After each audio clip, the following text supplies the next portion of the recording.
Aký vidíte najvyšší prínos takéto akcie? Ďakujem veľmi pekne. Musím povedať, že akcia je veľmi zaujímavá. Množstvo zaujímavých tém v rámci prezentácií a množstvo zaujímavých ľudí. Je veľmi príjemné mať takú kombináciu prezentácií a workshopov, kde teda človek naozaj môže urobiť ten networking a spoznať sa s ľuďmi z branže alebo s podobnými témami ohľadom elektromobility, takže veľmi sa mi páči. Počet účastníkov a počet spoločností, ktoré ich elektromobilita, či už osobných, alebo aj rozvážkových, alebo aj nákladných aut, zaujíma čím ďalej, tým viac.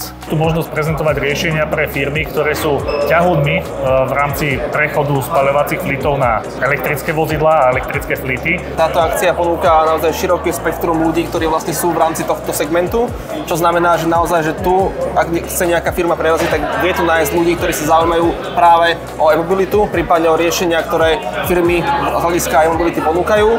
Zároveň je to v podstate jediná akcia na Slovensku, ktorá takéto niečo ponúka, čiže takýto segment zastrešuje takýmto spôsobom.